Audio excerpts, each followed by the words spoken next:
Okay guys, let's continue with marginal costing. आप सब video का इंतज़ार करते रहते हैं, बट मेरा ये कहना रहता है कि आपको अपने से करना है। इंतज़ार करने से नहीं होगा। अटकोगे तो वीडियो काम आएगा, ठीक है। बट एक कहावत है ना, something is better than nothing. चलो कुछ तो कर ही रहे, कम से कम साथ ही में सही। बट असली फ़ायदा तब होगा ना जब क्वेश्चन को अपने आप अटेम्प्ट करोगे और अटकोगे तो आप मेरा सॉल्यूशन देखोगे, तब असली फ़ायदा होगा, ठीक है। चलिए हम लोग सी ए इंटर कॉस्ट के जो प्रैक्टिस क्लास चला रहे हैं उसको कंटिन्यू कर रहे हैं। Question number 15 of marginal costing, ऐसे मैथ से करो, प्रैक्टिकल क्वेश्चन नंबर 15। आइए देखो। An automobile manufacturing company produces different models of cars. The budget in respect of model 007 for the month of March is as under.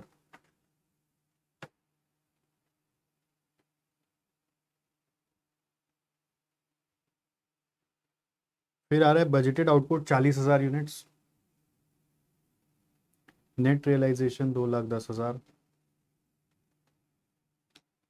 Variable cost 79,200 और labour दिया हुआ है। तो इससे हम लोग है ना थोड़ा पर यूनिट का वर्किंग करते हुए चलते हैं। 2,10,000 बाई 40,000 करने से ये आ रहा है 5.25। मटेरियल का 79,200 बाई 40,000 करने से आ रहा है 1.98। 15,600 बाई 40,000 करने से आ रहा है 0.39।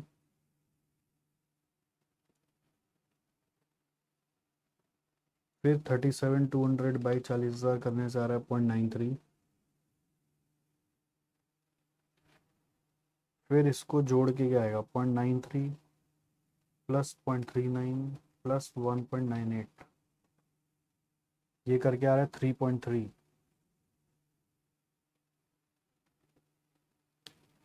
तो कंट्रीब्यूशन क्या आ रहा है, 5.25 माइनस 3.3, ये करके आ रहा है 1.95।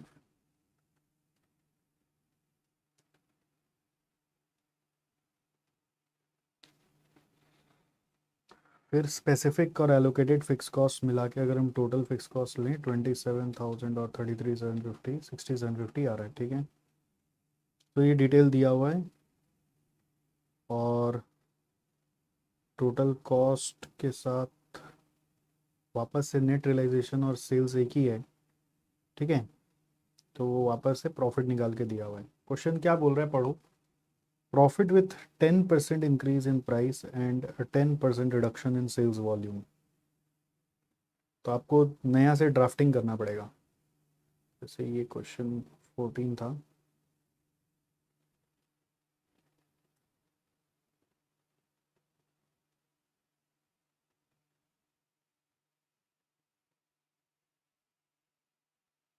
तो हम लोग क्वेश्चन 15 कर रहे हैं, उसका पार्ट 1। सेलिंग प्राइस बोल रहा है 10% से घटा दो। 5.25 को हम 10% से घटाते हैं।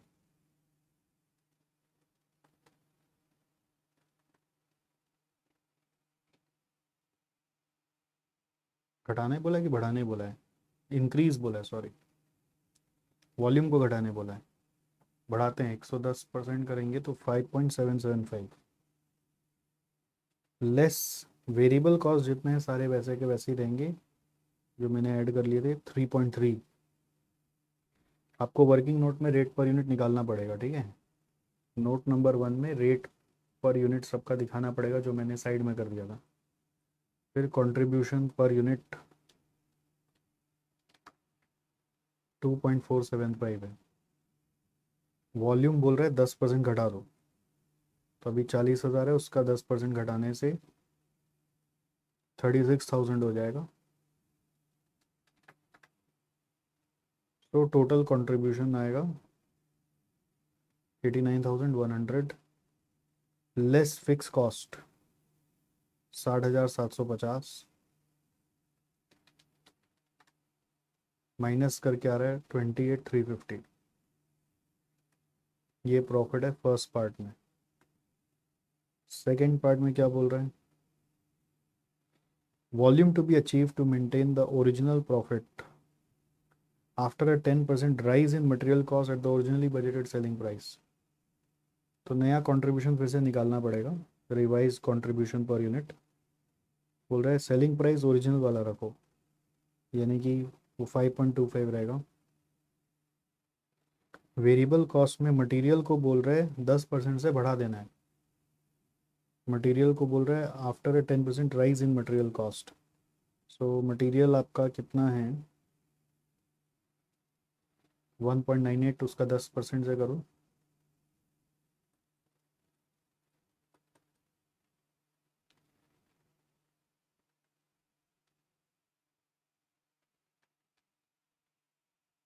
$2.178। बाकी अदर वेरिएबल कॉस्ट जैसे हैं वैसे ही रहेंगे। तो मटेरियल के बाद लेबर 0.39 रहेगा, लेबर का 0.39, डायरेक्ट एक्सपेंसेस का वही रहेगा 0.93, तीनों मिला के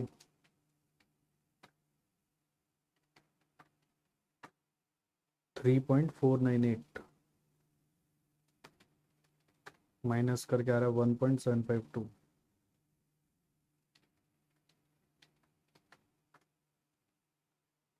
तो इससे आ जाएगा कंट्रीब्यूशन पर यूनिट।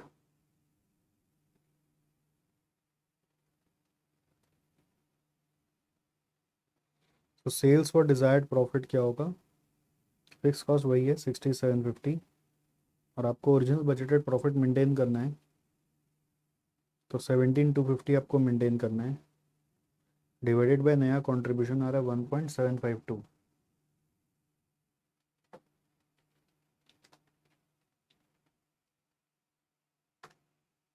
तो ये आ रहा है 44,521 यूनिट्स। ठीक है, इस तरह का सिमिलर क्वेश्चन हम लोग का क्लास में भी किया हुआ है, यही आंसर आता है उसमें भी।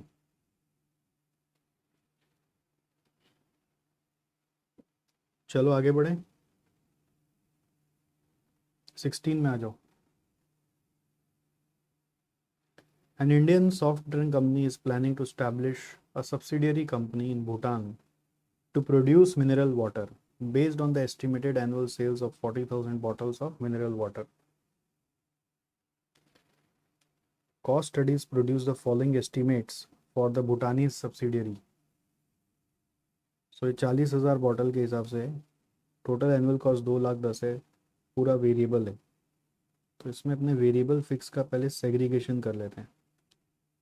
पूरा वेरिएबल है तो 2,10 ही रहेगा। फिर लेबर में बोल रहा है 80% वेरिएबल है, तो 80% आता है 120, फिक्स्ड आता है 30, फिर 92,000 का 60% 55,200, 36,800, फिर 40,000 का 35% 14,000, 26,000।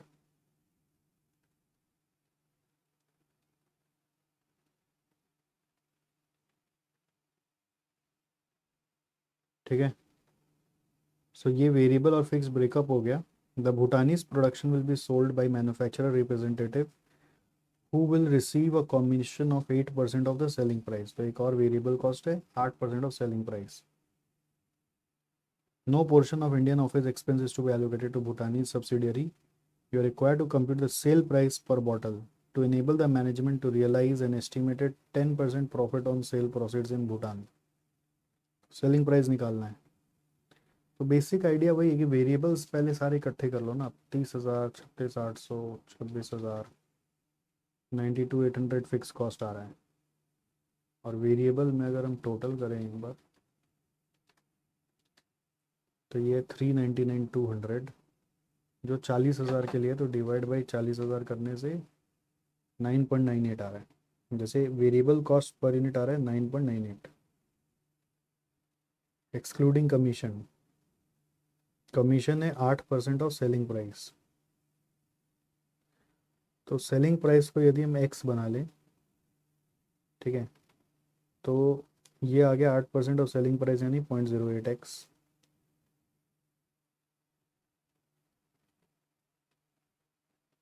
तो कंट्रीब्यूशन पर यूनिट आपका हो जाएगा x माइनस 9.98 माइनस 0.08x। ठीक है, पार्ट 1 कर रहे हैं। अब हम लोग को ऐसा प्राइस पता करना है जिससे कि 10% प्रॉफिट ऑन सेल प्रोसीड्स अपने को मिलना चाहिए। अकॉर्डिंग टू कंडीशन, वो इक्वेशन होता है ना, master equation, fix cost plus desired profit by contribution per unit. और यूनिट्स अपने पास 40,000 ही है। ठीक है, यूनिट्स हम लोग को 40,000 ही रखना है।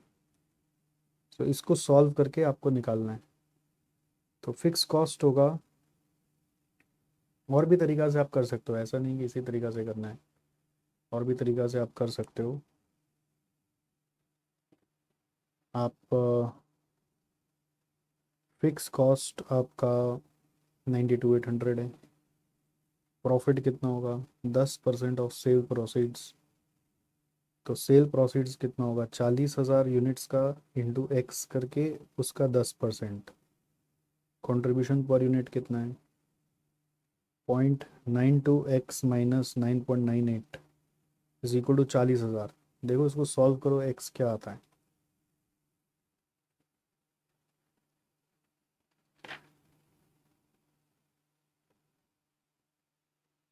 मैं जानबूझ के इस तरह से किया कि वो सेकंड पार्ट में भी ब्रेक इवन वगैरह से हेल्प होगा, और भी तरीका से आप कर सकते हो।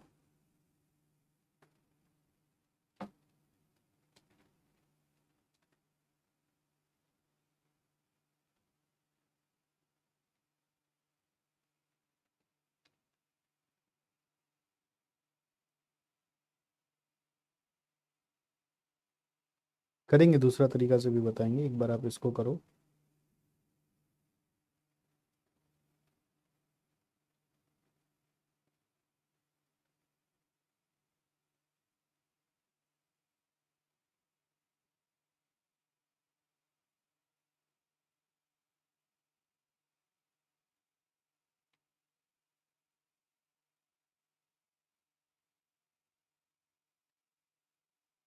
तो सॉल्व करके एक्स का वैल्यू आ रहा है 15 रुपया। ठीक है, तो ये मैंने ऐसे किया, ठीक है, बट ये एक तरीका हो सकता है। दूसरा तरीका ये भी हो सकता है कि आपको टोटल कॉस्ट मालूम ही है। ओके, और भी तरीका हो सकता है, मैं वो भी दिखा देता हूँ आपको।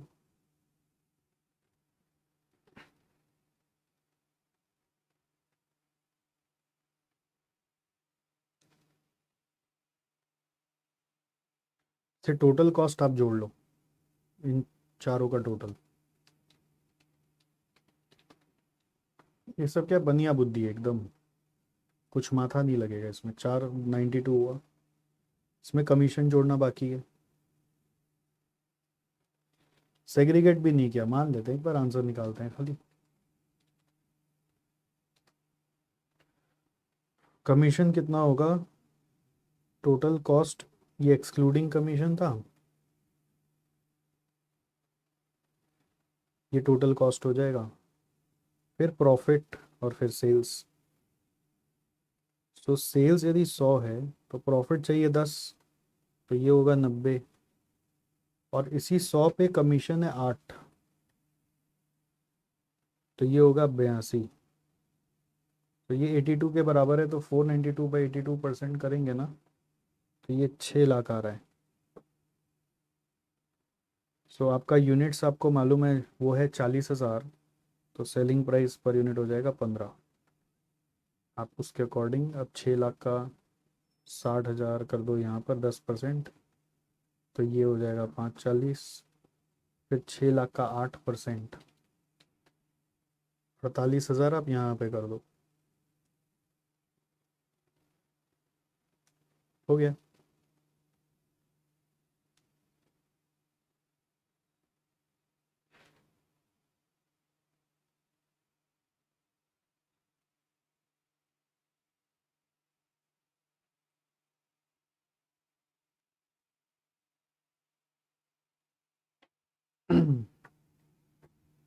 ठीक है, तो ये हो गया आपका क्वेश्चन नंबर 16 का पार्ट 1।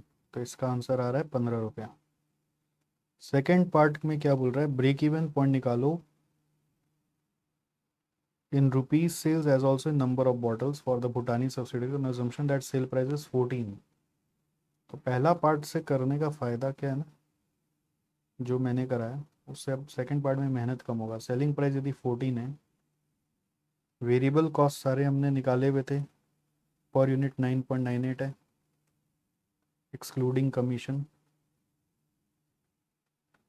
और कमीशन आप दे दीजिए 14 का 8% 1.12 चला जाएगा। ठीक है, 14 का 8% कमीशन में चला गया, तो नेट क्या बचा, 14 माइनस 9.98 माइनस 1.12 करके 2.9। So this is our contribution per unit. और आपका टोटल फिक्स कॉस्ट कितना है, 92,800 है। सो ब्रेक इवन निकाल दीजिए, 92,800 बाई 2.9, 32,000 यूनिट्स आ रहा है। और रुपीज़ में जाएंगे तो 4,48,000 आ रहा है।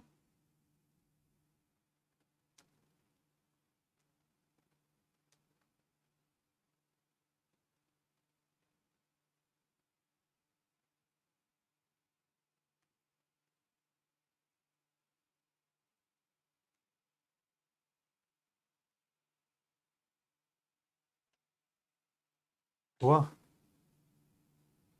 4,48,000। नेक्स्ट आते हैं 17 नंबर में, चलिए क्वेश्चन नंबर 17 में आ जाइए। XYZ Limited has a capacity of 2 lakh units. Normal capacity is utilized reckoned as 90%. Standard variable production costs are 11, fixed costs are 360, variable selling cost are 3, तो टोटल वेरिएबल कॉस्ट हो जाएगा 14। फिर क्या बोल रहा है, फिक्स सेलिंग कॉस्ट आर 270, तो total fix cost भी निकाल लेंगे हम लोग। 270 यहाँ पर है, प्लस ऊपर में 360 है, तो 360 प्लस 270 करने से आ रहा है 630, और टोटल वेरिएबल कॉस्ट आ रहा है पर यूनिट 14। 11 और 3 था ना। फिर क्या बोल रहा है, unit selling price is 20। Okay, in the year just ended 31st March, production cost the production was 160 and sales were 150, so closing stock बच गया 10,000 का। The closing inventory on 31st March was 20,000 units। इसका क्या मतलब हुआ, शायद opening stock भी रहा होगा। सही समझ में आ रहा है कि कुछ ओपनिंग स्टॉक भी रहा होगा, तभी 20,000 बचेगा। अदरवाइज 160 माइनस 150 करने से तो 10,000 बच रहा है, बट 20,000 कैसे बच गया, तो 10,000 ओपनिंग स्टॉक कर रहा होगा। Actual product variable production cost for the year were 35,000 rupees higher than the standard। ठीक है, कैलकुलेट करना है profit for the year by absorption costing and marginal costing and explain the difference in profits. So देखने से लग रहा था कि मेरे को लगा ब्रेक इवन वगैरह पूछेगा, बट ब्रेक इवन नहीं पूछ रहा है। यहाँ पर एब्जॉर्प्शन वर्सेस मार्जिनल का प्रॉफिट निकाल के रिकॉन्साइल करना है। तो इसमें बहुत बार स्टूडेंट्स को दिक्कत रहती है, तो आप एक फॉर्मेट को फॉलो करिए, आपका काम हो जाएगा। पहला पार्ट मैं एब्जॉर्प्शन कॉस्टिंग से कराता हूँ।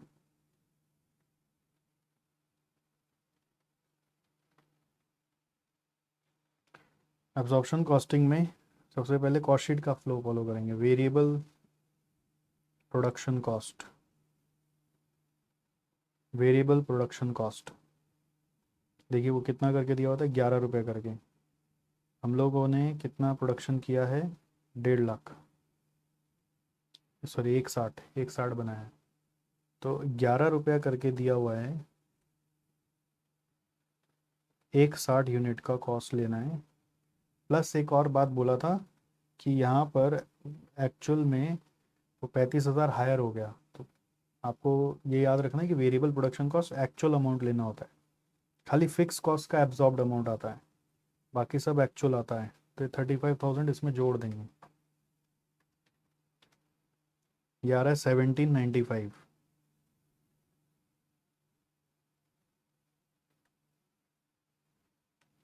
1795।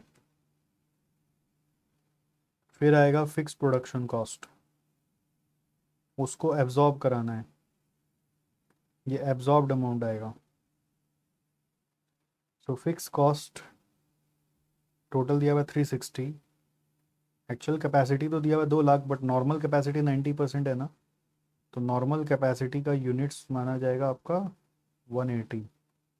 तो 180,000 यूनिट्स को फिक्स कॉस्ट से रिलेट करेंगे तो रेट पर यूनिट आएगा, ओवरहेड एब्जॉर्प्शन रेट।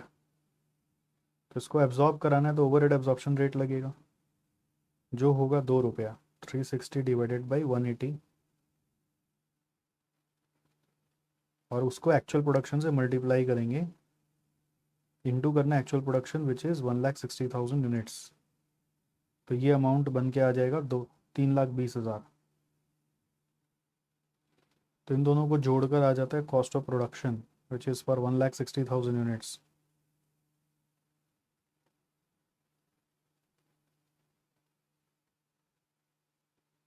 $21,15,000।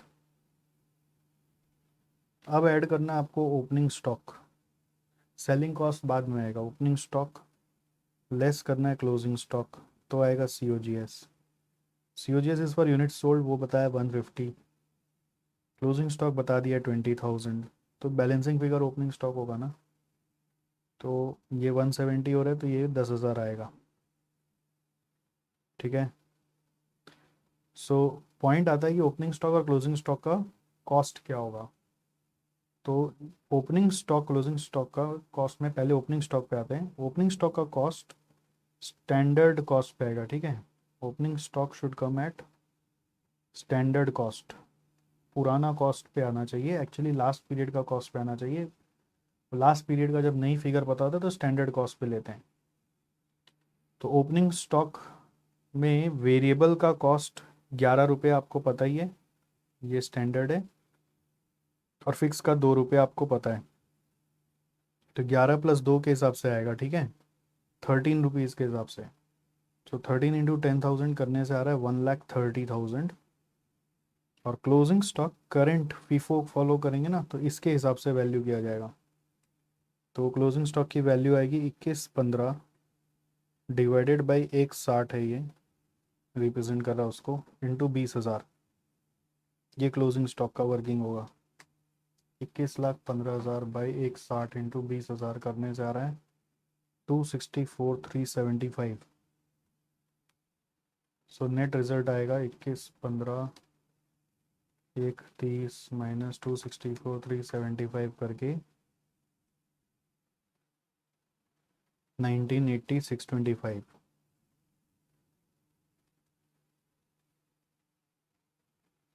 ठीक है, COGS के बाद आएगा सेलिंग ओवरहेड्स।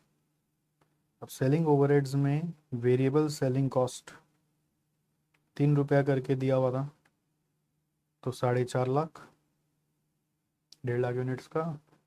और फिक्स सेलिंग कॉस्ट हम लोग एक्चुअल अमाउंट डाल देते हैं, इसको एब्जॉर्ब अंडर एब्जॉर्ब कराने से एक झमेला बढ़ता है। तो फिक्स सेलिंग कॉस्ट का अमाउंट है 270। सो इन दोनों को ऐड करके आ रहा है 27,00625। फिर ये आ गया आपका कॉस्ट ऑफ सेल्स। अब हम लोग अंडर और ओवर एब्जॉर्ब निकालते हैं। इसके बाद हम लोगों का जो स्टेप होता है वो बोलता है अंडर और ओवर एब्जॉर्ब निकालो। आपका एब्जॉर्ब्ड अमाउंट है 320, इनकर्ड अमाउंट क्या होगा, अगर एब्जॉर्ब्ड अमाउंट है फिक्स्ड ओवरहेड का 320, एक्चुअल अमाउंट होगा जो कुछ नहीं बोले तो अपने मान लेते कि पूरा ही लगा होगा, जितना फिक्स्ड ओवरहेड दिया हुआ है, यानी कि 360 पूरा ही लगा होगा, तो ये 360 मान लिया जाता है। कुछ नहीं बोले तो बजट और एक्चुअल सेम माना जाता है। तो एब्जॉर्ब कम है तो अंडर एब्जॉर्ब हो गया 40,000 से। तो ये अंडर एब्जॉर्ब आपको खर्चा में जोड़ना है क्योंकि आपका लगा ज़्यादा है।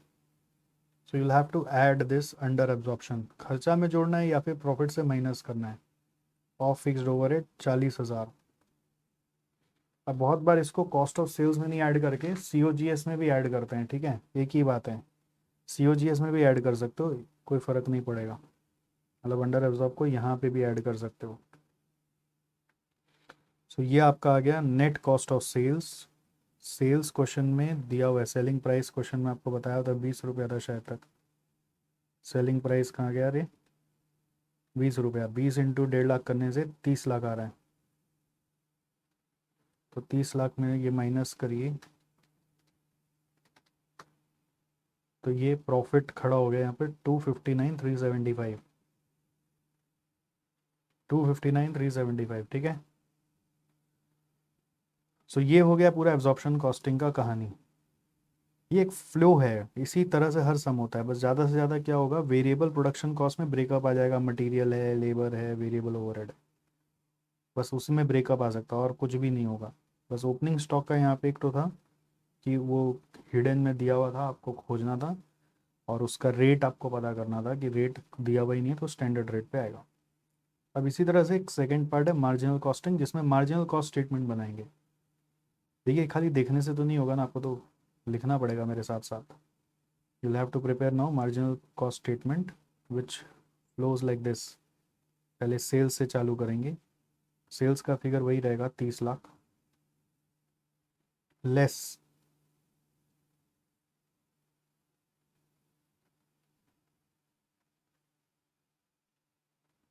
लेस में आएगा वेरिएबल कॉस्ट ऑफ सेल्स।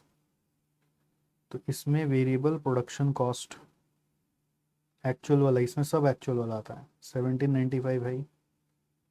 अब यहीं पे ओपनिंग स्टॉक ऐड होगा 10,000 यूनिट, इसी के हिसाब से 10,000 यूनिट्स वेरिएबल के हिसाब से। इसमें वेरिएबल फिक्स दोनों लिया था, इसमें 11 रुपये के हिसाब से वेरिएबल के हिसाब से लेंगे 1,10,000 less closing stock. Closing stock का 20,000 यूनिट और उसका रेट आप ये 1795 के मदद से निकालोगे। तो 1795 डिवाइडेड बाई ये कॉस्ट है 160 का, ठीक है। तो 1795 बाई 160 इंटू 20,000। मार्जिनल कॉस्टिंग में फिक्स कॉस्ट स्टॉक वैल्यूएशन में इंक्लूड नहीं करते हैं। तो ये आ रहा है 224,375। तो इसको नेट करके आ गया variable cost of goods sold 1795 plus 1,10,000 minus 224,375 168625। फिर आएगा वेरिएबल सेलिंग ओवरहेड, फिर आएगा variable selling overhead which is 4,50,000। वो किया हुआ ही था ना, बगल से देख के लिख रहे हैं, प्लस 4,50,000। तो ये आ रहा है 21,30,625 माइनस करके आएगा कंट्रीब्यूशन 869,375।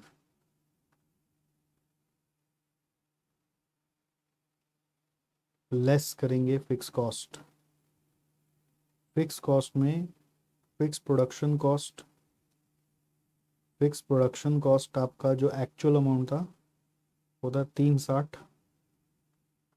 और एक फिक्स्ड सेलिंग कॉस्ट,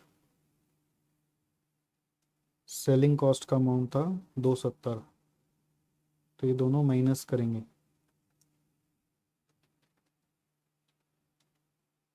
तो ये आ रहा है 239,375 प्रॉफिट।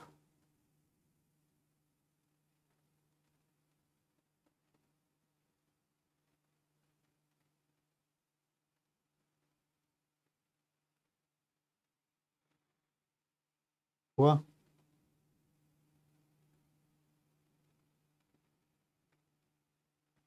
सो एक और पार्ट इसमें बोला है कि डिफरेंस बताओ दोनों में डिफरेंस क्यों है। डिफरेंस मतलब रिकॉन्सिलेशन। तो रिकॉन्सिलिएशन में मेनली रीज़न होता है ओपनिंग स्टॉक और क्लोजिंग स्टॉक का। तो profit as per absorption costing अगर आप ले लेते हैं विच इज़ 259,375, फिर ओपनिंग स्टॉक का डिफरेंस को देखो, 130 है और वहाँ पे 110 है तो ज़्यादा है। सो एब्जॉर्प्शन में ओपनिंग स्टॉक प्रॉफिट घटाता है, खर्चा का आइटम है, डेबिट आइटम है। तो यहाँ पे 130 से प्रॉफिट घटा हुआ है और यहाँ पे 110 से ही घटा हुआ है। सो एब्जॉर्प्शन का प्रॉफिट ज़्यादा घटा हुआ है तो उसको ऐड बैक करो। Add opening stock over valued, ये आएगा 20,000 लेस क्लोजिंग स्टॉक भी इसी तरह से ओवर वैल्यूड। आप देखो 264 और 375 और 224 375।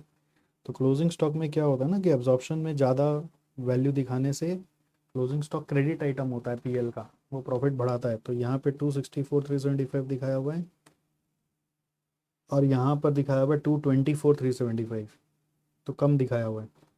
तो एब्जॉर्प्शन से मार्जिन में जा रहे तो इसका प्रॉफिट को घटाओ, या फिर सिंपल है ना यार, ओपनिंग स्टॉक को अगर ऐड करें तो क्लोजिंग स्टॉक तो घटाएंगे।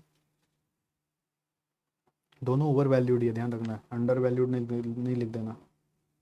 तो ये आपका 264 और 24 में आ रहा है 40,000, तो माइनस करके आ रहा है 239,375। यही है profit as per marginal costing. तो that means the difference in profit is due to valuation of opening stock and closing stock. Correct. तो इसमें मेन ओपनिंग स्टॉक को ही ध्यान देने का था कि ये आ रहा है और कैसे आ रहा है, और क्लोजिंग स्टॉक का भी वैल्यूएशन देख लेने का था कैसे आ रहा है। एक्चुअल में वो 35,000 को भी देखना था कि कैसे उसका इम्पैक्ट लिया जा रहा है। एक बार देख लेने से सम हो जाता है। आइए नेक्स्ट 18 नंबर में चलें।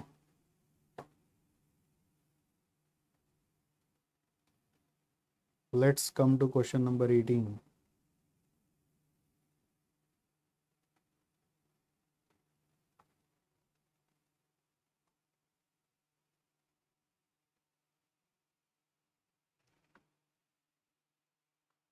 Following are the cost data for three alternative ways of processing the clerical work for cases brought before the LC court system. So तीन तरह से हम लोग क्लरिकल वर्क कर सकते हैं, manual, semi automatic, fully automatic. इसका फिक्स कॉस्ट दिया हुआ है, तीन पार्ट में फिक्स कॉस्ट। तो तीनों का टोटल करें तो टोटल फिक्स कॉस्ट 15,000, यहाँ पे 20 और 25 45, और यहाँ पे 1 25। फिर वेरिएबल कॉस्ट में सप्लाई से 40 और ये 200 मिला के 240 140 और 40। ये हो गया वेरिएबल कॉस्ट पर यूनिट, हो गया टोटल फिक्स कॉस्ट। क्वेश्चन बोल रहा है कैलकुलेट करो cost in difference point and interpret your results.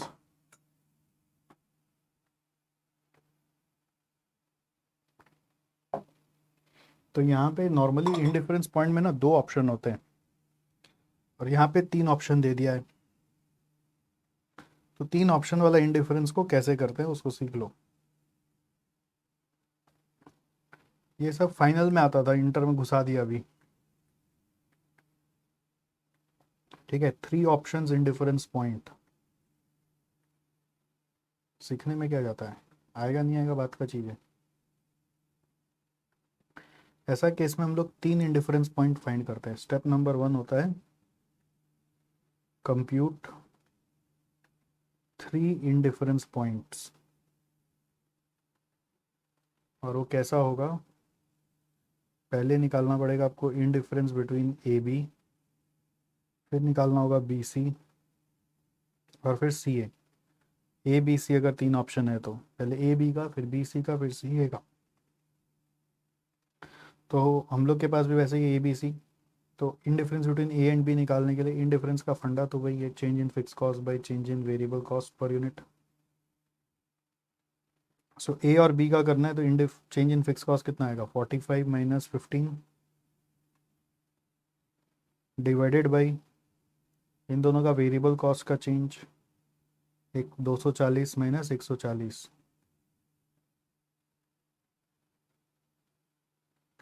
तो ये आ रहा है 30,000 बाई 100। करके 300,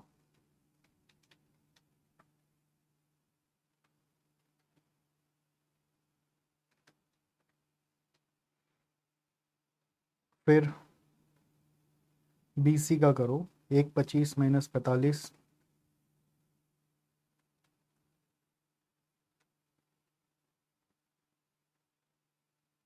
divided by 140 minus 40,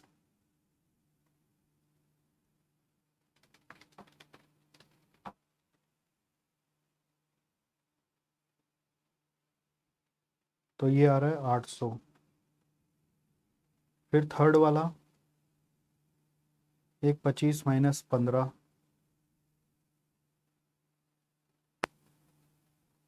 divided by 240 minus 40,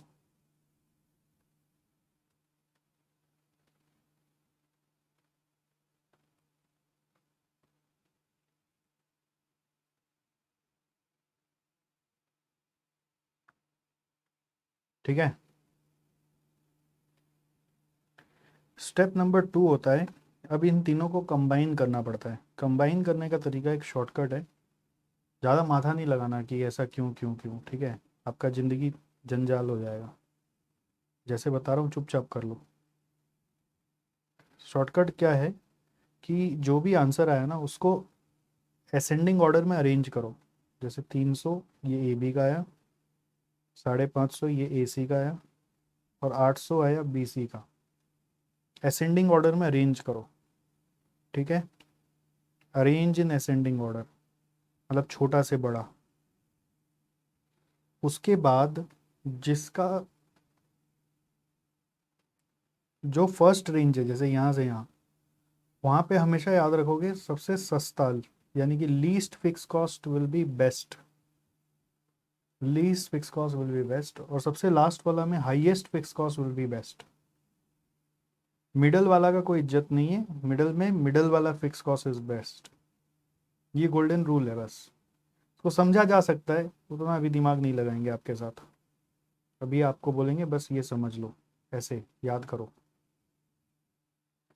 अगर आपको तसल्ली नहीं है कि सर ऐसा क्यों हो रहा है, ये रूल कहाँ से आया, तो ऑप्शन है आपके लिए कि आपको फिर बहुत मेहनत करना पड़ेगा नेक्स्ट ऑप्शन में। जैसे यहाँ से कोई भी एक रैंडमली एक वैल्यू उठा लो, जैसे सोचो 200 यूनिट, उसमें ABC का टोटल कॉस्ट निकाल के चेक करो, समझे। और आप देखोगे इसमें से टोटल कॉस्ट किसका सबसे कम आएगा, वो होगा जिसका फिक्स कॉस्ट लीस्ट है। इन तीनों में फिक्स कॉस्ट लीस्ट किसका है, ABC का, तो आंसर है A। तो यहाँ पे A बेस्ट आएगा, आप चेक कर लेना, यही लीस्ट कॉस्ट आएगा। दूसरा, उसी तरह से आपको 300 से 800 के बीच में मैंने बोला ना मिडिल फिक्स कॉस्ट, तो आपको तसल्ली करना है तो 400 एक वैल्यू ले लो, फिर 600 एक वैल्यू ले लो, और दोनों में जिसका फिक्स कॉस्ट मिडल में है वही लीस्ट आएगा, यानी मिडल में किसका है, B का है। तो दोनों केस में आपको दिखेगा कि B में ही बेस्ट आ रहा है। फिर 600 के बाद लास्ट आ रहा है, सोचो 900 पे भी आप चेक कर सकते हो, उसमें आपको हाईएस्ट फिक्स कॉस्ट जैसे C का है तो C आपको बेस्ट मिलेगा। वो आपको क्रॉस चेक करना पड़ेगा अपने से, नहीं तो मेरा रूल मान लो, सबसे पहले में लीस्ट, सबसे लास्ट में हाईएस्ट वाला, और मिडल में मिडल वाला। अब ये रूल ये नहीं याद रखने बोला हूँ कि ABC याद रखो, क्योंकि एग्ज़ाम में ये मिक्सअप कर सकता है कि सबसे हाईएस्ट वाला पहले दे दिया, ऐसा हो सकता है। तो ABC को मत याद रखना, least fix cost, middle fix cost, highest fix cost को याद रखना। तो इंटरप्रिटेशन इसका सजाना पड़ता है। इंटरप्रिटेशन में आप ये बोलोगे, ये अपने से वर्किंग करके आपको एक इंटरप्रिटेशन लिखना पड़ता है। इंटरप्रिटेशन में आप बोलोगे कि लेस देन 300 यूनिट पर आपको सजेशन दिया जा रहा है ऑल्टरनेटिव A। फिर ग्रेटर इक्वल टू 300 पर AB में इनडिफरेंस है। फिर ग्रेटर देन 300 से लेकर लेस देन 800 तक आपको B में रहना है। इक्वल टू 800 पर B और C में इनडिफरेंस है, ग्रेटर देन 800 पे C में जाना है। तो ये इंटरप्रिटेशन वो जो मैंने नंबर लाइन पे ड्रॉ करके बताया, ये केसेस है, कोर्ट केसेस की बात हो रही है, और यहाँ पे मेथड की बात हो रही थी, प्रोसेसिंग की मेथड की। तो ये मेथड का नाम है। तो इतने नंबर ऑफ केसेस पे ये मेथड बेस्ट होगा, बेस्ट मतलब लीस्ट कॉस्ट दिखाएगा। वो इसी नंबर लाइन से मैंने लिखा, लेस देन 300 पे ए, इक्वल टू 300 पे ए बी, फिर 300 से लेकर 800 तक में बी, फिर इक्वल टू 800 पे बी और सी में से कोई एक, ग्रेटर देन 800 पे C, like this.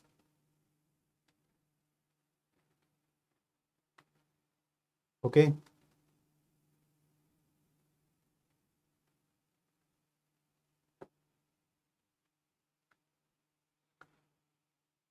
So interpretation आ गया। इसका थर्ड सेकेंड पार्ट में बोला है, if the present case is 600 cases, present case load is 600 cases and it is expected to go up to 850 cases, select most appropriate on cost consideration। तो 850 पे कौन सा आएगा ये? सो पार्ट टू में एट 850, या प्रेजेंट केस में बोल दो 600 पे मेथड बी सही है, और 850 पे मेथड सी मोस्ट इकोनॉमिकल होगा। वो यहाँ से देख के ही बता दे रहे हैं, ठीक है।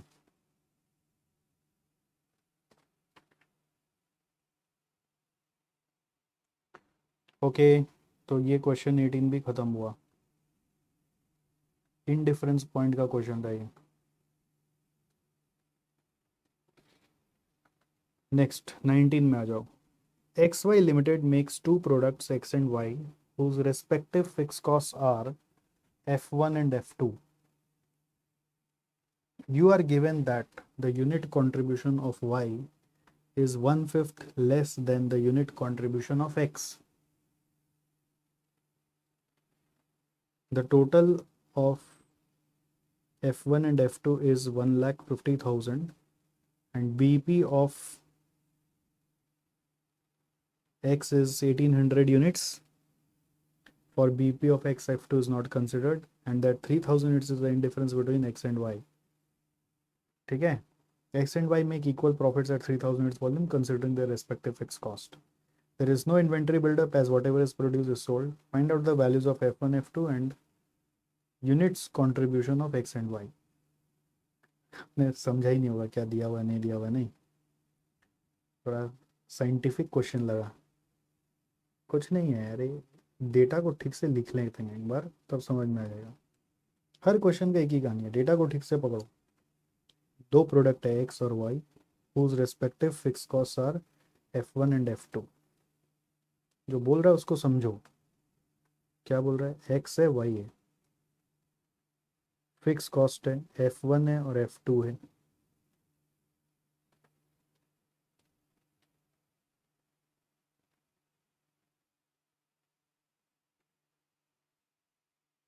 फिर unit contribution of y is 1/5 less than the unit contribution of x। So contribution per unit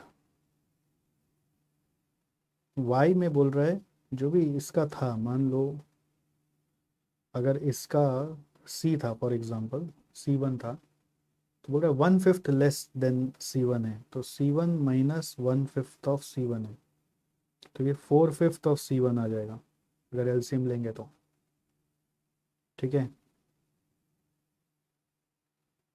तो you can say that unit contribution of y is 1/5 less than the unit contribution of x। तो x का अगर C1 है तो उसका 1/5 less than C1 आएगा। The total of F1 and F2 is 1,50,000। F1 और F2 का टोटल दिया हुआ है इन दोनों का 150। फिर इसके बाद break even point of x is 1800 units. Break even point of x इन दोनों को डिवाइड करके आता है, वो 1800 यूनिट्स है। फिर क्या बोल रहा है, and 3000 units is the indifference point between x and y। So indifference between x and y is 3000, जो दोनों का चेंज इन फिक्स कॉस्ट से आता है, इसलिए मैंने सेंटर में लिखा है, ये सब दिया हुआ है। अब क्वेश्चन बोल रहा है कि आपको बताना है F1 F2 और X और Y का value, basically contribution per unit का वैल्यू। F1 F2 और कंट्रीब्यूशन पर यूनिट का वैल्यू बताना है। इसके ऊपर का 4 वैल्यू आपको बताना है।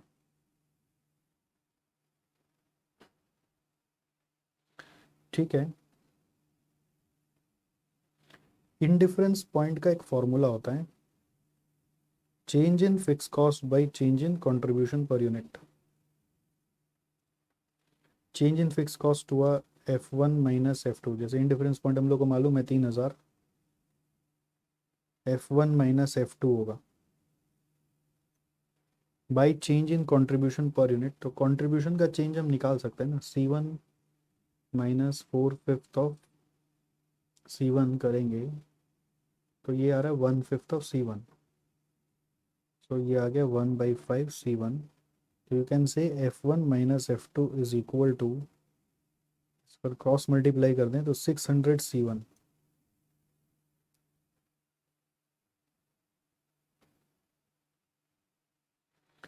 फिर हम लोग को दिया हुआ है F1 plus F2 is equal to 1,50,000। फिर बीपी से क्या समझ में आ रहा है कि बीपी ऑफ एक्स होगा F1/C1। ये दिया हुआ 1800 इज इक्वल टू F1/C1। तो F1 is equal to 1800 C1।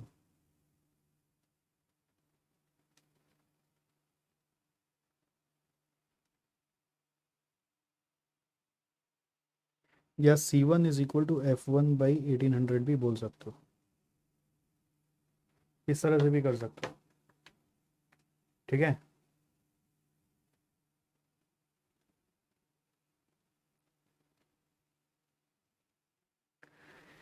अब कहीं पुट पट करके आपको आंसर निकालना है भाई, पजल के तरह सॉल्व करना है। मुझे तो दिख रहा है कि मैं सोच रहा था C1 को यहाँ रिप्लेस करूँ, इसलिए मैंने F1 की जगह C1 डाल दिया। तो अगर मैं करता हूँ तो क्या बनेगा, F1 minus F2 is equal to 600 F1 by 1800। 600 by 1800 करने से आता है 0.33। so F1 minus F2 is equal to 0.33 F1। 0.67 F1 minus F2 is equal to 0। तो 0.67 F1 is equal to F2। F1 F2 में एक रिलेशन आ गया। ठीक है। तो अब और भी पुट करेंगे, F1 F2 में रिलेशन आ गया तब तो काम हो ही जाना चाहिए कि F1 प्लस F2 मालूम है इक्वल टू 1,50,000। तो F2 के जगह ये बैठा दिया जाए plus 0.67 F1 is equal to 1,50,000। तो 1,50,000 बाई 1.666667 करेंगे, आ गया। तो इसको सॉल्व करके F1 का वैल्यू 90,000 आ रहा है। वो मैं 0.67 को थोड़ा सा डेसिमल में और बढ़ा लिया, ये वहाँ एग्जैक्ट 0.67 थोड़ी आ रहा था। 0.3333 करेंगे तो 0.666667 हो जाएगा। तो F1 आ ही गया, F1 आ गया तो सब हो जाएगा। मान लीजिए आपको ऐसे ही प्रेजेंट करना चाहिए, सब नोट 1 हो, ये नोट 1 हो गया कि एनालिसिस ऑफ डेटा किया, ये नोट 2 हो गया, ये नोट 3 हो गया, ये नोट 4 हो गया। ठीक है। फिर ये नोट 5 हो गया। नोट 5 में F1 निकाल दिया तो F2 भी आ ही गया। F1 प्लस F2 मालूम है 1,50,000, तो F2 60,000 हो जाएगा। और कंट्रीब्यूशन पर यूनिट भी आ जाएगा ऑफ C1 बोल सकते हो आप। C1 is F1/1800। तो F1 मालूम है 90,000/1800 करेंगे तो ये 50 रुपये आ रहा है। C1 आ रहा है 50 रुपया, F1/1800 यानी 90,000/1800 करने से आ रहा है 50। और C2 भी आ जाएगा, C2 बोल रहे हैं सॉरी, ये आपका X का कंट्रीब्यूशन है। तो Y का क्या होगा, contribution per unit of Y, इसमें से 1/5 माइनस करेंगे यानी 50 इंटू 4/5 करेंगे तो 40 आ जाएगा। तो ये 4 आंसर है, 90,000, 60,000, 50 और 40। ये हो गया आपका contribution per unit of x.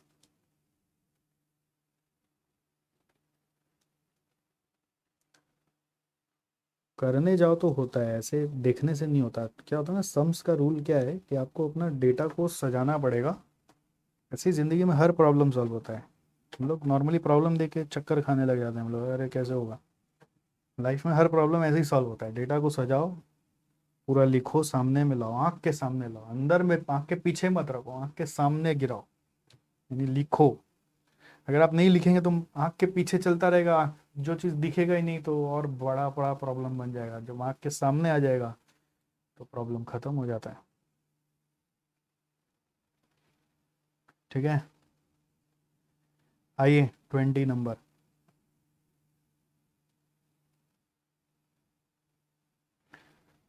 Prisha Limited manufactures 3 different products and the following information has been collected from the books of accounts. Products में ए बी सी दिया हुआ है, सेल्स मिक्स 40%, 35% और 25%, selling price, variable cost, fix cost, total sales. The company has currently under discussion a proposal to discontinue the manufacture of product C and replace it with product E. सोच रहा है सी को बंद करके ई ले आए।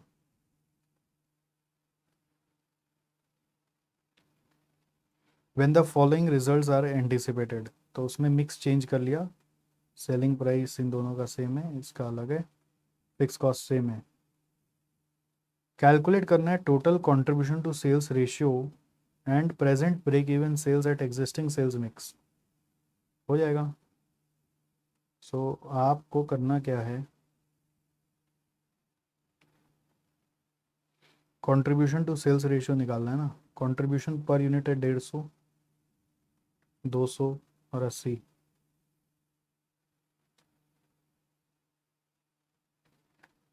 Okay,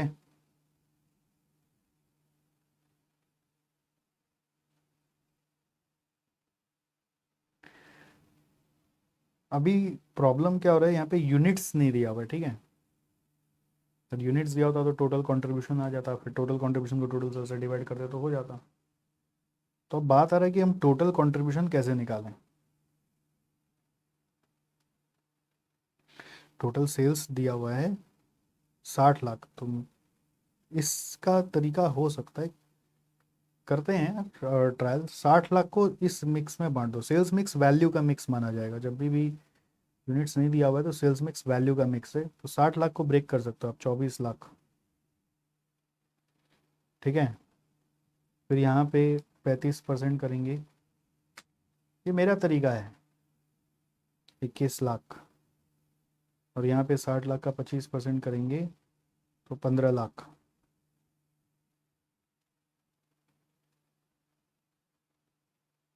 फिर 24 लाख/300 करेंगे यूनिट्स,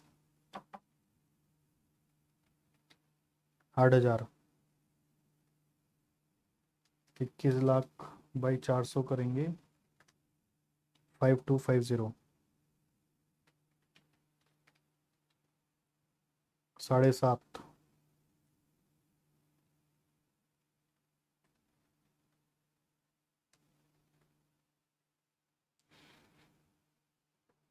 हुआ। तो इससे हम टोटल कंट्रीब्यूशन निकाल सकते हैं। 150 इंटू 8,000, 12 लाख। 200 इंटू 5250, 10/50, 7,500 इंटू 80 करने से आ रहा है 6 लाख।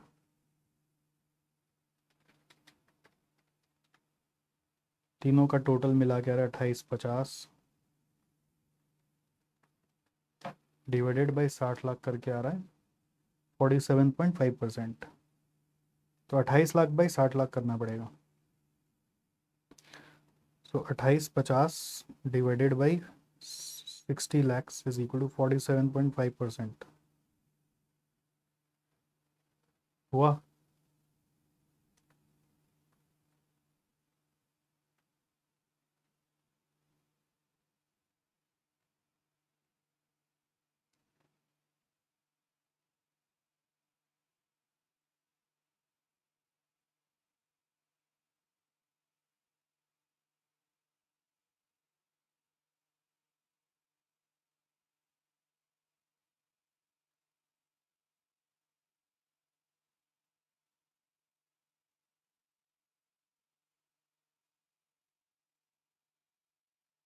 समझ में आया आपको? ऑल्टरनेटिवली क्या कर सकते थे आप, कंट्रीब्यूशन पर यूनिट और सेलिंग प्राइस से पीवी रेशियो निकाल सकते थे। 50% आता, यहाँ पे 50% आ रहा है, और यहाँ पे 40% आ रहा है। अब इस पीवी रेशियो और सेल्स मिक्स को मल्टीप्लाई करके वेटेड एवरेज कर दो, यानी 50 इंटू 0.4, फिर 50 इंटू 0.35, फिर 40 इंटू 0.25, इन तीनों को जोड़ो, देखो 47.5% आ जाएगा। ऑल्टरनेटिवली क्या हो सकता था, समझ में आया मैं क्या बोला आपको? फिर से करके दिखा देता हूँ। ऑल्टरनेटिवली पार्ट 1 का तीनों का पीवी रेशियो निकालते हैं, जो है 50%, 50% और 40%, और फिर आपको वेट में सेल्स मिक्स मालूम है, जो है 40, 35 और 25। सो दोनों को मल्टीप्लाई करके आएगा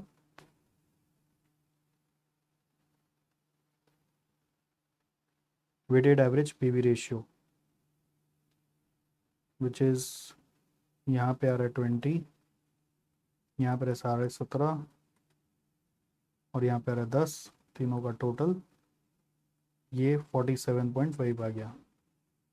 बेसिकली ये x है, ये f है, तो ये आपका fx है। समझ में आया? नेक्स्ट बोल रहा है ब्रेक इवन सेल्स निकालो, तो वो तो इसी से आ जाएगा। टोटल फिक्स कॉस्ट दिया हुआ है 18 लाख, डिवाइडेड बाई 47.5%, तो ये आ रहा है 3378, 93 क्या बोल रहे हैं, 473, 3789, 474। अब आप चाहो तो इसको तीनों में ब्रेक कर सकते हो, और सेकंड केस में वही चीज़ रिपीट करना है ए बी के साथ, तो आपको पॉज करना चाहिए और अपने आप अटेम्प्ट करना चाहिए। सेम तरीका, सेम चीज़ है पूरा। पीवी रेशियो से थोड़ा फास्ट हो रहा था।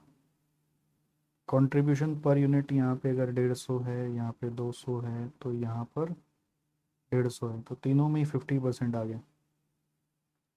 पीवी रेशियो तीनों में ही 50 आ गया, तो रेशियो से मल्टीप्लाई करेंगे वेटेड एवरेज आ जाएगा।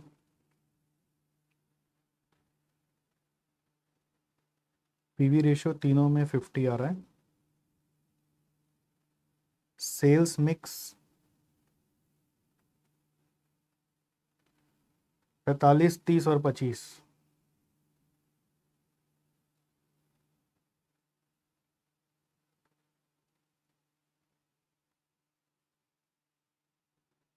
सो वेटेड एवरेज पीवीआर,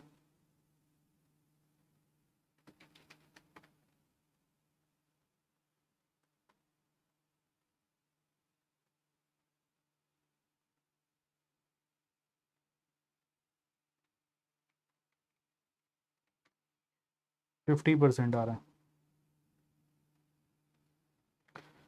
सो ये आपका वेटेड एवरेज पीवीआर हो गया, और ब्रेक इवन सेल्स फिर से निकालने बोल रहा है। फिक्स कॉस्ट आपका वही है 18 लाख, तो 18 लाख बाई 50% करेंगे, 36 लाख आ रहा है।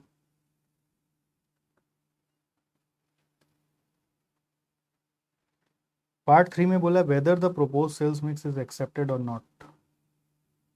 देखो ब्रेक इवन कम हो गया ना, तो एक्सेप्ट कर लेना चाहिए, बट अदरवाइज बेटर क्या होता है, प्रॉफिट निकाल के चेक करो। पार्ट 3 में हम प्रॉफिट निकालें यदि, तो प्रेजेंट में और प्रोपोज में प्रॉफिट क्या आ रहा है आपका, कंट्रीब्यूशन कितना आएगा टोटल, वो 60 लाख टोटल सेल्स था, इंटू 47.5% करेंगे, टोटल कंट्रीब्यूशन आ जाएगा उसे शॉर्टकट में, या फिर वो किया हुआ ही है मेरा 28.5 लाख,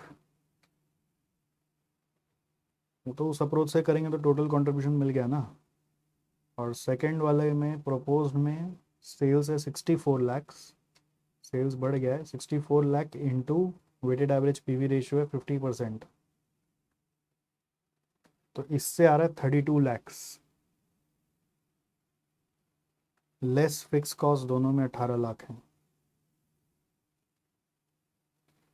तो प्रॉफिट भी बढ़ गया है यहाँ पर। तो यहाँ पे प्रॉफिट आ रहा है 10.50 और यहाँ पे प्रॉफिट आ रहा है 14 lakh. Increase in profit and decrease in break even, सोना और सुहागा।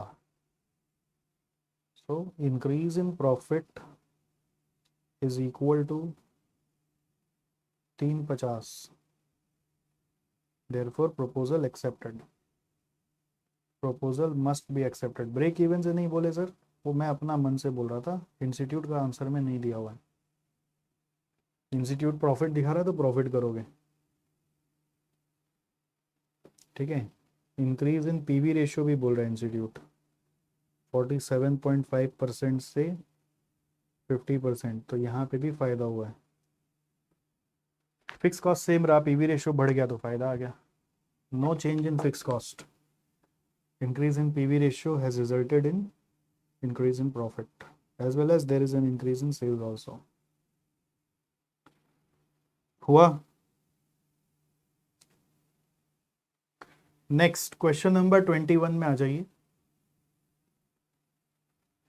ये एक नया क्वेश्चन है जो May 22 एग्जाम का मटेरियल में ही डाला हुआ है। इसके पहले ये क्वेश्चन एग्जिस्ट नहीं करता था, दिया हुआ नहीं था। देखो क्या बोल रहा है, company is considering 4 alternative proposals for a new toy manufacturing machine launch in the market. 4 alternative proposals check कर रहे हैं for a new toy manufacturing machine launch in the market. New machine is expected to produce approximately 25,000 toys every year। Proposals are as follows। First option है purchase and maintain the new toy machine and bear all related cost। This machine will run on fuel, मतलब बिजली नहीं चलेगा, fuel चलेगा। fuel मतलब कोयला वोयला जैसा, या डीजल कोयला ऐसा कुछ। Average cost of a machine is 10 lakh. Life is 4 years। Annual production is 25,000 toy and resale value is 2 lakh at the end of the 4th year।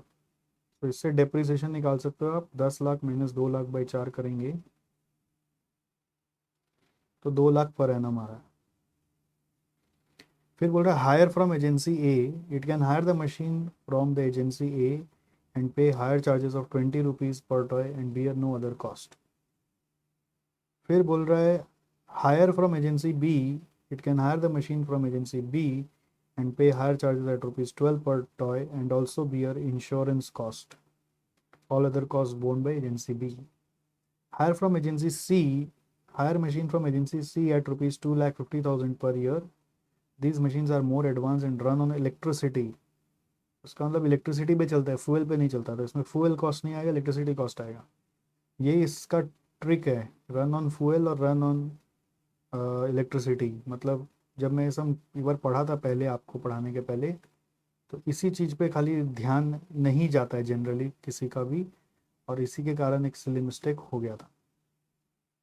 And therefore the running cost is considerably low। company will have to bear the cost of electricity, licensing fees and spare parts। however repair and maintenance and insurance costs are borne by agency। following details are available। cost of fuel, cost of spare part, cost of electricity, cost of repair, ये सब variable में दिए हुए हैं। licensing fees to be paid 5,000 per annum। cost of insurance to be paid 25,000 per annum। consider no taxes। तो ये सब आपको 2 फिक्स कॉस्ट दिए हुए हैं। You are required to calculate the relative cost of 4 proposals on cost per toy basis. तो आपका 25,000 cost का, 25,000 टॉयज़ का कॉस्ट स्ट्रक्चर आपको दिया हुआ है, आपको कॉस्ट पर टॉय निकाल के समझना है। जैसे अगर मैं पार्ट 1 करने चलूँ, एक ऑप्शन है परचेज, दूसरा ऑप्शन है एजेंसी ए, एजेंसी बी और एजेंसी सी। तो इसको हम कैसे हैंडल करेंगे, परचेज में जो जो कॉस्ट लगने वाला है, डेप्रिसिएशन लगेगा मेरा 2 लाख का, परचेज करूँगा तो ही लगेगा। और ये मान लीजिए फिक्स कॉस्ट है। एजेंसी ए में डिप्रिसिएशन नहीं आएगा, खाली वेरिएबल कॉस्ट का, मान लीजिए यहाँ पे लिख रहा है वेरिएबल कॉस्ट, या थोड़ा पेज इंसर्ट कर लेते हैं।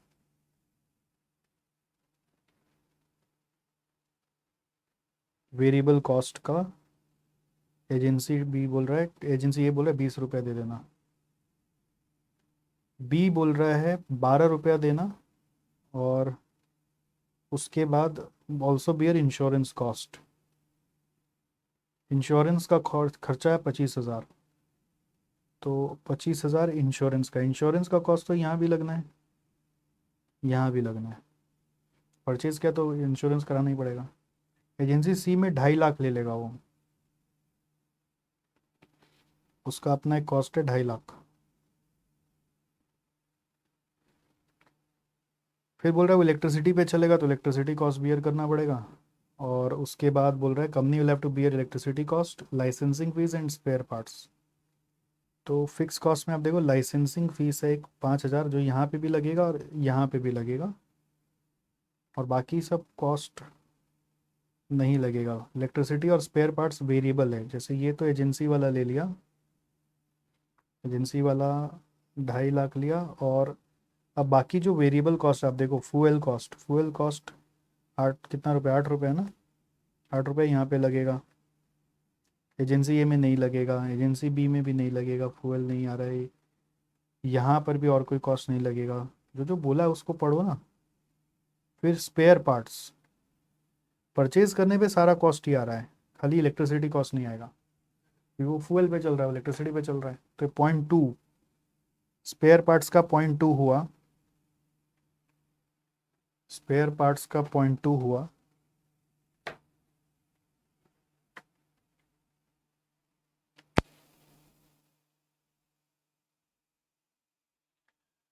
ठीक है, स्पेयर पार्ट्स का 0.2 हुआ, और इसके बाद एजेंसी ए में और कोई कॉस्ट नहीं है।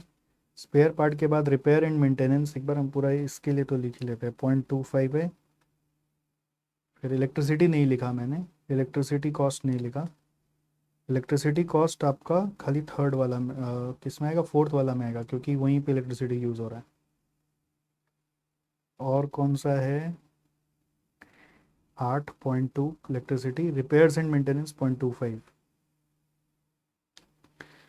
सो इसके बाद एक बार फिर से मिला लो, एजेंसी ए का तो सब हो गया, बी का में बोल रहा है इंश्योरेंस बियर करना है, और सी में क्या क्या बियर करना है, इलेक्ट्रिसिटी कॉस्ट, लाइसेंसिंग फीस और स्पेयर पार्ट्स। तो लाइसेंसिंग फीस डाल दिया, स्पेयर पार्ट्स भी डालना है 0.2।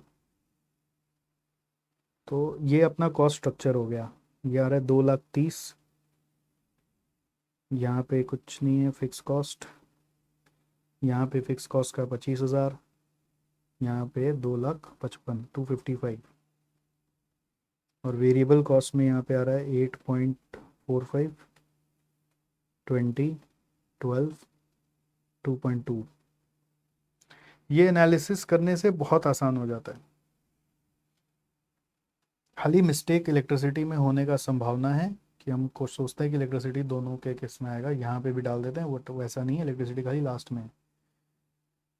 कैलकुलेट करना है relative cost of 4 proposal on cost per toy basis. So आपको टोटल कॉस्ट पता करना है और कॉस्ट पर टॉय निकालना है। वेरिएबल कॉस्ट तो पर यूनिट मालूम ही है, फिक्स कॉस्ट पर टॉय निकाल लो।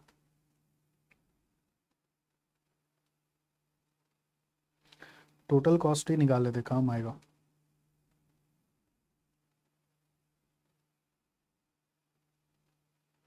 Total variable cost 8.45 into 25,000, 211,250। फिर टोटल कॉस्ट प्लस 2,30,000 करके 441,250, ठीक है।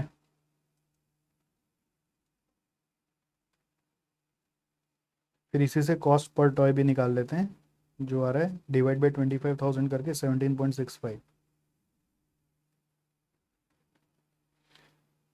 और यहाँ पर कॉस्ट पर टॉय तो 20 आएगा, टोटल कॉस्ट में 20 इंटू 25,000 करने से 5 लाख आ रहा है, और यहाँ पे भी 5 लाख ही आएगा।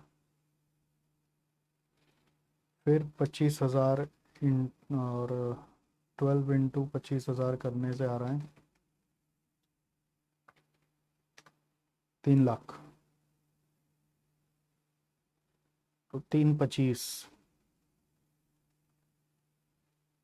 11 13।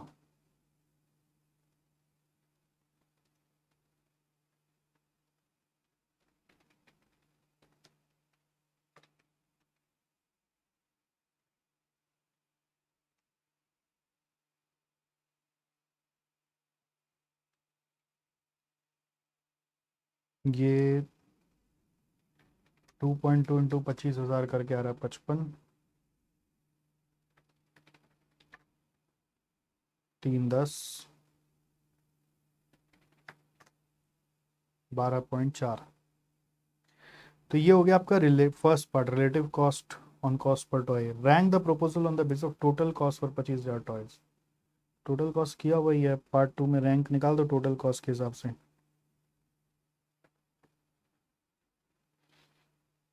तो सबसे कम कॉस्ट किसका है? ये है 1। एक ही रैंक आएगा, कोई बात नहीं है, क्योंकि सब में 25 जा रही है ना। 2 3 और 4। फिर क्या बोला है? Recommend the best proposal to company in view of to above. क्या क्वेश्चन है यार?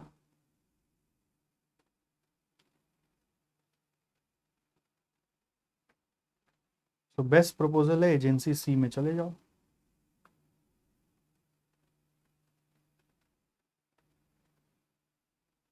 ठीक है, क्योंकि इसका कॉस्ट सबसे कम है। वो मेन क्लासिफिकेशन ऑफ कॉस्ट ही है। ऐसे हर क्वेश्चन में मार्जिनल कॉस्टिंग में मैं यही करता हूँ। आप देखो क्वेश्चन पढ़ के ठीक से सजाता हूँ, उसके वेरिएबल्स क्या है, फिक्स कॉस्ट क्या है, वेरिएबल कॉस्ट क्या है, सेलिंग प्राइस क्या है, कंट्रीब्यूशन पर यूनिट क्या है, पीवी रेशियो क्या है, या इनकम स्टेटमेंट क्या बोल रहा है, फिर क्वेश्चन करता हूँ। तो क्वेश्चन करना बहुत आसान हो जाता है। तो एक नया क्वेश्चन था, मैनेजेबल है। अब डायरेक्ट एग्जाम में देखोगे तो घबराहट से जाओगे, अगर क्या पता पहले से देखा हुआ रहे तो करना इजी लगेगा ना। तो इसके साथ मार्जिनल कॉस्टिंग का इंस्टीट्यूट मैट का जितना भी था वो ख़त्म हुआ। ओके, मिलते हैं फिर। ध्यान रखिए अपना। Thank you.